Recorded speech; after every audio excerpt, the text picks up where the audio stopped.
By July 20th, 2011, the family of 18-year-old Alquon Flowers was worried. They could not get in contact with him and were sure he was targeted as part of some sort of gang viol, as his brothers were involved in such activities.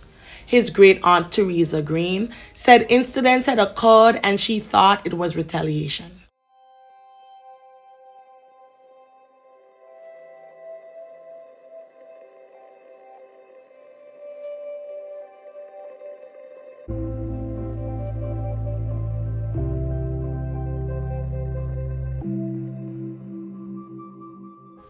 Flowers' father, Garry Hines, called Alquon a follower but denied he was in a gang.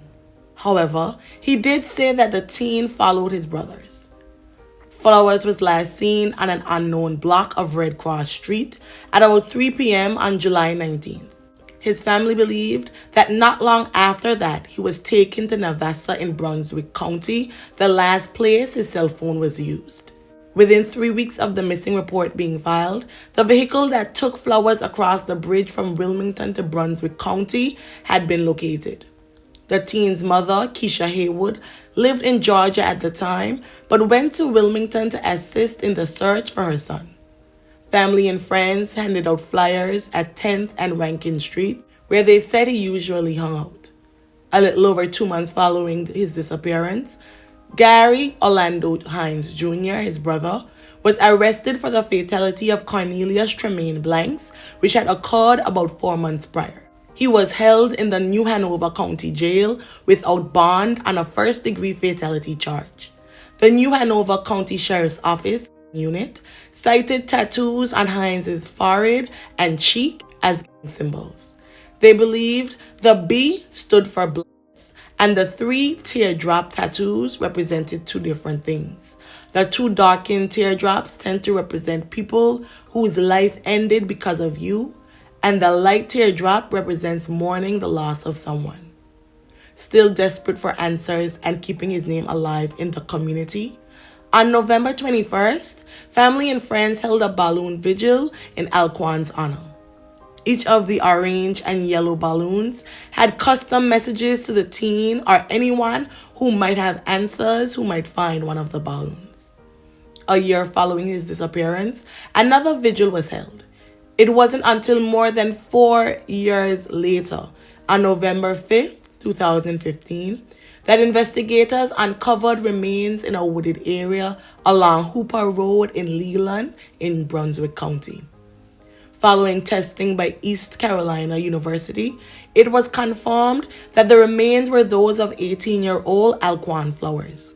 His family still had questions but felt better knowing he had been found. How did they find him?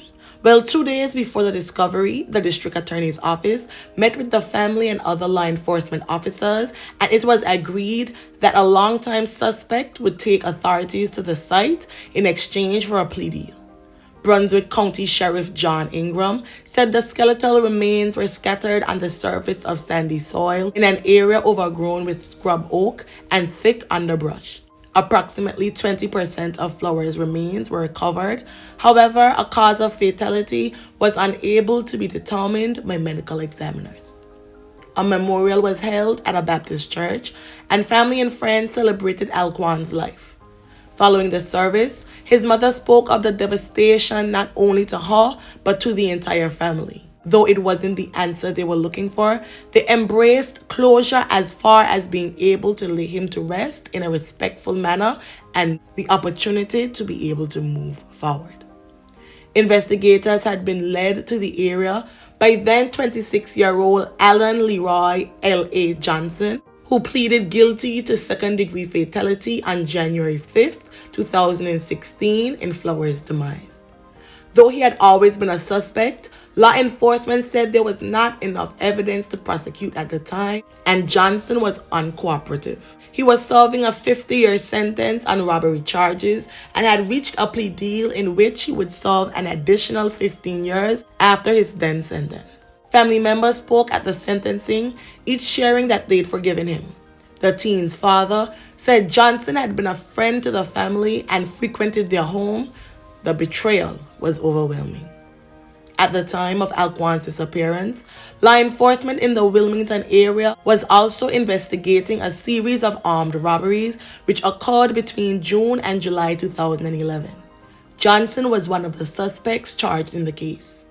During the investigation and pursuit of the suspects, law enforcement became involved in a high-speed chase that ended in Bladen County. The vehicle seized in the chase was found with Flowers' blood inside. An investigation determined Alquon was with Johnson at a home in Leland prior to his disappearance.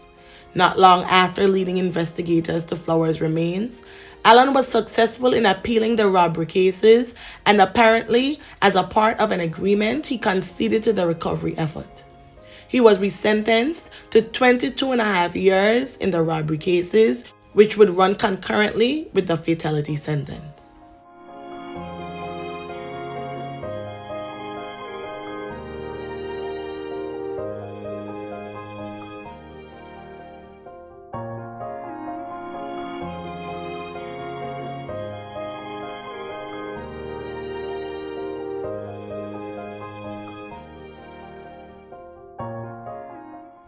May the family and friends of Alquon Flowers, especially his daughter, find solace in the happy memories, and may his soul rest in perpetual peace. Thank you.